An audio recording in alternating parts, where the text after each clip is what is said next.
ಎಲ್ಲರಿಗೂ ನಮಸ್ತೆ. ಎಲ್ಲರಿಗೂ ವೈಕುಂಠ ಏಕಾದಶಿಯ ಶುಭಾಶಯಗಳು.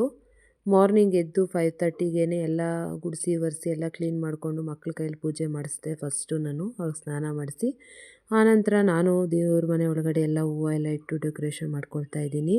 ಅಂಗಡಿ ಇರೋದ್ರಿಂದ ಬೇಗನೆ ಎಲ್ಲನೂ ಮಾಡೋಕ್ಕಾಗಲ್ಲ, ಯಾಕಂದರೆ ಮಕ್ಕಳಿಗೆ ಅಂಗಡಿ ಹತ್ರ ಹೋಗಿ ಕಳಿಸಾದ ನಂತರನೇ ನಾನು ಮತ್ತೆ ಏನಾದರೂ ಕೆಲಸ ಮಾಡೋಕ್ಕಾಗೋದು.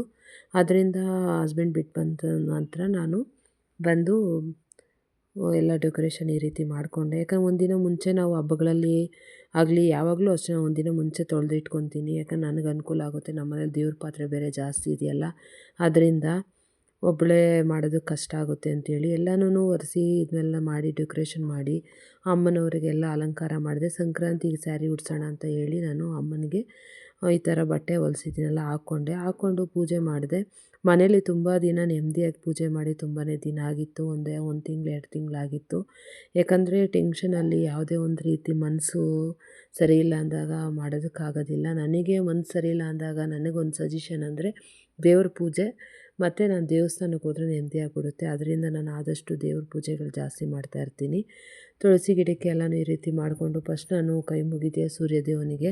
ಯಾಕಂದರೆ ಸೂರ್ಯದೇವನಿಗೆ ಕೈ ಮುಗಿಯೋದ್ರಿಂದ ನಮ್ಮ ಒಂದು ಆರೋಗ್ಯ ಚೆನ್ನಾಗಿರುತ್ತೆ ಮತ್ತು ಕಷ್ಟಗಳೇ ಆಗಲಿ ಸೂರ್ಯನ ಬೆಳಕು ನಮ್ಮ ಮೇಲೆ ಬೆಳಗಿನ ಜಾವ ಆ ಕಾಲದಿಂದಲೂ ಸೂರ್ಯನಿಗೆ ನಮಸ್ಕಾರ ಮಾಡಬೇಕು, ಪೂಜೆ ಮಾಡಿಲ್ಲ ಅಂತಲೂ ಹೇಳಿ ಹಿರಿಯರು ಹೇಳಿದ್ದಾರೆ.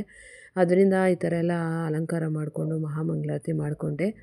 ವೆಂಕಟರಮಣ ಸ್ವಾಮಿ ಎಲ್ಲರಿಗೂ ಆರೋಗ್ಯ ಕೊಟ್ಟು ಕಾಪಾಡಲಿ ಅಂತ ಕೇಳ್ತಾ ನಾನು ಸಂಜೆ ಹೋಗಿ ದೇವಸ್ಥಾನಕ್ಕೆ ಕೈ ಮುಗಿದು ಪೂಜೆ ಮಾಡಿಸ್ಕೊಂಡು ಬಂದೆ. ತುಂಬ ಚೆನ್ನಾಗಿ ಅಲಂಕಾರ ಮಾಡಿದರು.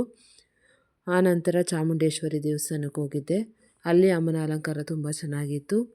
ಮಕ್ಕಳು ಕರ್ಕೊಂಡು ಸಂಜೆ ಇಲ್ಲಿ ಹೋಗಿ ಬಂದು ಈ ರೀತಿ ಮನೆಯಲ್ಲೆಲ್ಲ ಪೂಜೆ ಮುಗೀತು. ಎಲ್ಲರಿಗೂ ಒಳ್ಳೇದು ಮಾಡಲಿ ಅಂತ ಕೇಳ್ಕೊತೀನಿ. Thank you. ಹೀಗೆ ಸಪೋರ್ಟ್ ಮಾಡಿ.